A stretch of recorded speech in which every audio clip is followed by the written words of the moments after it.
nagiye ahantu mpura n'abantu umwe ambwira mugenzi we ibyaha azakora. Yesu ashimwe. Ndavuga ati Mana aha hantu ndahava gute? Yesu ashimwe. Nukuvuga ngo nibwo bwa mbere nari mbyumvise ibyo bintu, ariko Imana irandinda, Imana ihimbazwe. Ndavuga ati hano twebwe twibera muri Ruyenge, Imana yandinze n'ibindi byose Imana yakoze, Imana ihimbazwe. Umushumba utubwirije n'abandi, Yesu abaho umugisha. Gatore Yesu agumugisha sante. Urakoze cyane. Ntekereza ko twashoshe gutanga iryo turo, ndagira ngo hama ruboneka na bene data muze turirimbe indirimbo twacikije kare. Niturangiza kuririmba turakoresha iminota mike tuze kwamera umushumba adusabire. Abantu batarataha mwihangane, indirimbo ntitinda, dusoreze rimwe by'ukuri, kandi twogenda tutaririmbye. Turangiza tuze gutanga umwanya umushumba wacu adusabira umugisha.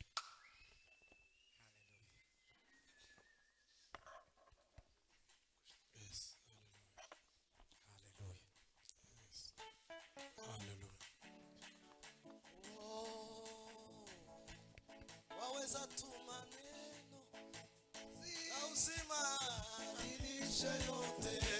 Waweza tuma neno, waweza tuma neno na uzima ibadilishe yote. Ai, waweza tuma neno, waweza tuma neno na uzima ibadilishe yote. Ai, waweza tuma neno, waweza tuma neno na uzima ibadilishe yote.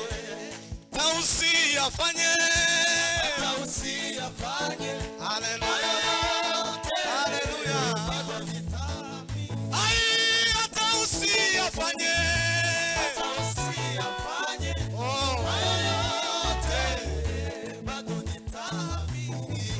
Waweza tuma neno, waweza tuma neno na uzima ibadilishe yote.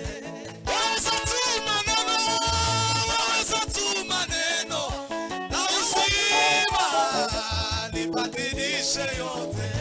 Waweza tuma, waweza tuma neno na uzima ibadilishe yote. Hata usiyafanye, hata usiyafanye, hayo yote aiwe. Hata usiyafanye, hata usiyafanye, hayo yote ai. Waweza tuma neno, waweza tuma neno na uzima libadilishe yote. Hata usiyafanye, hata usiyafanye, haleluya.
mwene so mwegeranye kugira ngo dusenge.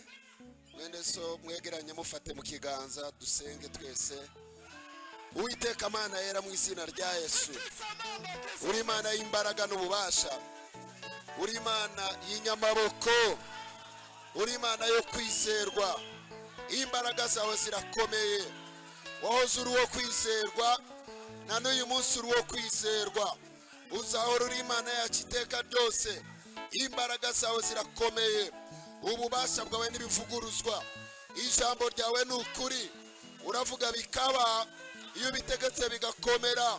Uwiteka Mana yera, turasenze mu izina rya Yesu kugira ngo za mbaraga wakoresheje uzura Yesu Kristo ukamukura mu bapfuye, barizo ukirisha abana bawe, barizo wubakisha buri wese, barizo ukomeresha buri